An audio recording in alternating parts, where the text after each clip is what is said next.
gone.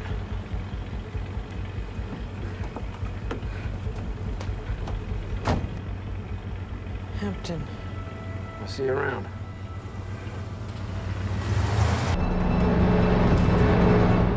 Contain these tempers, assholes.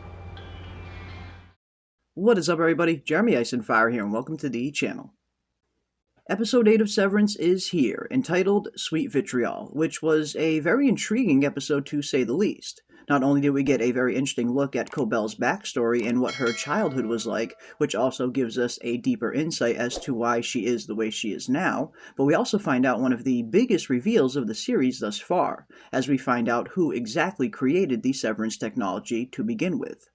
The episode starts off with Cobel first arriving at her childhood home of Salt's Neck, which by the looks of it seems to be very run down and very destitute compared to what it maybe once was, which gives you a small indication as to the devastation that Lumon leaves in its wake when they co-opt a small town like this for its resources. In this case, the resources being the town itself and its very population, even child labor, as we will later find out. We first see Cobel make a stop at a rundown diner where she runs into an old flame of hers by the name of Hampton, and right off the bat you can tell there is a very interesting and sordid history between these two, and it doesn't seem like it is all good, with Hampton certainly not appearing too pleased to see Cobel in the first place. And one thing we learn early on about Hampton is that he appears to be an ether addict and dealer himself, which seems to be all too common in this town in the wake of Lumon's departure. And while it was pretty clear that Lumon left this town in a very sad state upon leaving, one thing I do wish we could have seen a small glimpse of was what the town would have looked like before Lumon even arrived, that way to better get a contrasting picture as to how much damage they exactly did. But either way, the effects are very visible to say the least. But next we see Cobel and Hampton arrive at the old ether factory, with Cobel asking him to take her to someone named Sissy's, which we later learn is Cobel's aunt. With Cobel on the run from Lumon and her fearing them catching up to her, she's afraid that Lumon could potentially be watching Sissy's house in anticipation of her arriving, making her not want to arrive in her own car. And after some reluctance, Hampton eventually agrees, and you definitely get the sense that Hampton himself and Cobel's family also have a lot of bad blood as well, as we later hear Cobel blame her own aunt for Hampton's addiction to ether in the first place. And all throughout the episode, you definitely get the sense that Cobel has returned here for a specific purpose, that she is searching for something in particular, which we do later find out she is indeed. But as Cobel arrives at her Aunt Sissy's house, we also get a very interesting look at just how difficult Cobel's childhood really was, and how she potentially became brainwashed into worshipping Lumon and Kier in the first place, as her aunt seems to have that very same Kier loyalist mindset that we have seen on the show in the past, where some people will go as far as to dedicate everything their entire lives to Kier and to Lumon, even putting the company and Kier above their own family, just as we see Sissy do here. We also learn in this episode that Cobel still has some very unresolved feelings in terms of grief for her mother, as we find out that Cobel was attending the Myrtle Eagan School for Girls during the time of her death. And seeing as we also find out that her mother despised Lumon, I imagine that also put a lot of strain on their relationship as well, as I imagine if her mother was of sound body and mind, she would not want her attending this school at all, given her hatred for the company. As we see Cobel searching for the key to her mother's room, which apparently has been locked ever since the time of her death, with her Aunt Sissy demanding that the door never be opened until everyone who knew her sits with Kier.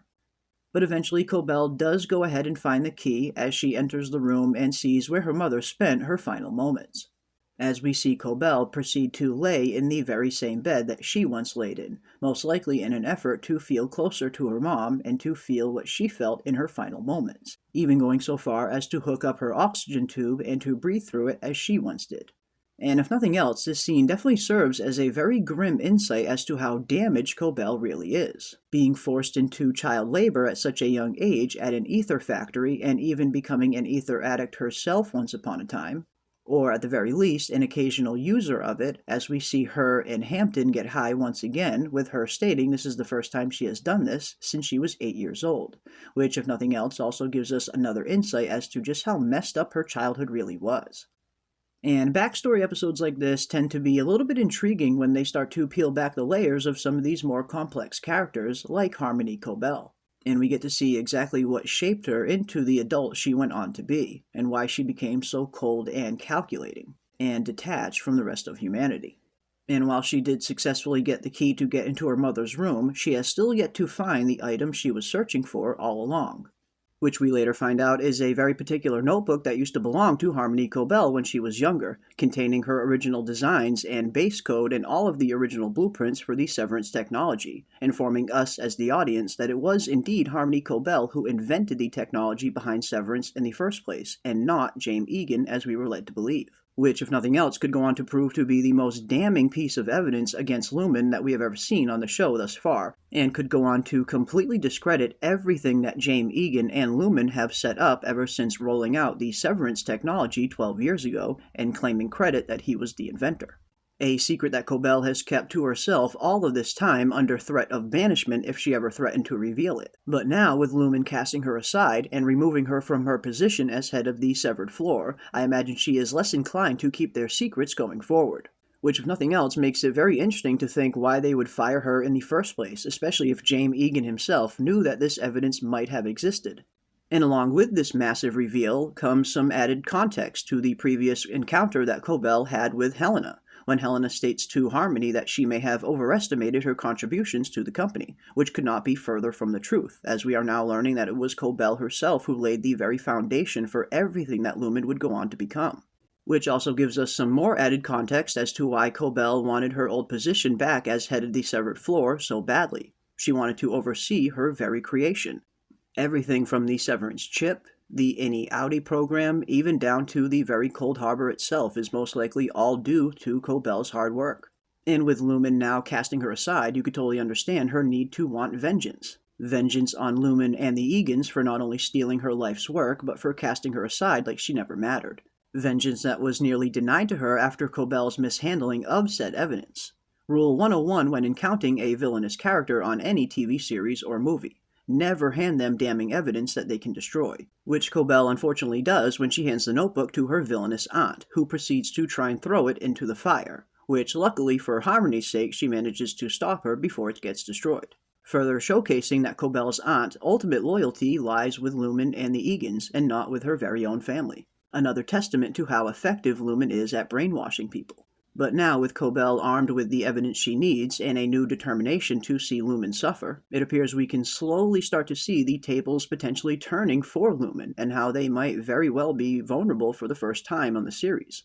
Which I suppose begs the question, just what exactly will Cobel do next? How will she utilize this evidence? Will she use it as leverage to gain her position back? Or could she potentially use it to blow the whole operation up and go public with this information? A move that could be a fatal blow for Lumon in the long run. And while we did learn a lot about Cobel's backstory in this episode, there is still one piece of the puzzle that we are yet to solve. Just who exactly is her father?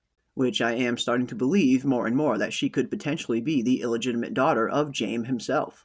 One thing we learned earlier in the episode is how James Eagan used to be very fond of Cobel when she was younger, and how he considered her the prize student of the Wintertide Fellowship, a prestigious program at the Myrtle Eagan School for Girls, the same program that Miss Wong herself is now entered.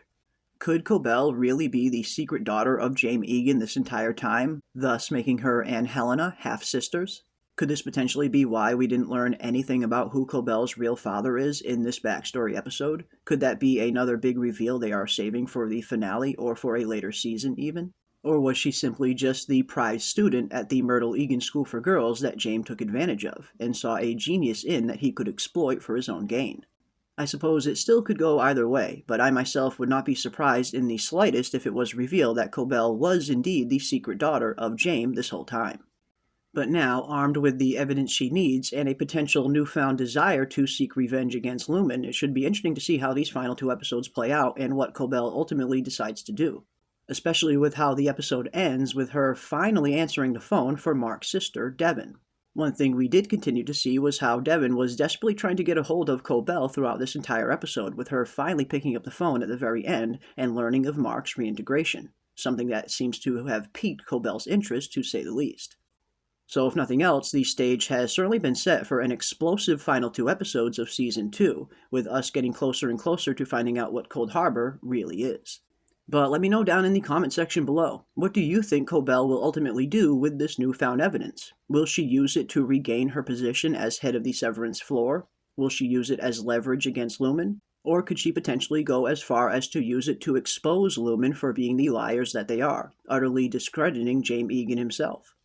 Have we truly begun to see a redemption arc for Harmony Cobel? Or could this just be yet another maneuver on her part to gain what she really wants? Either way, I certainly look forward to seeing how episodes 9 and 10 ultimately play out.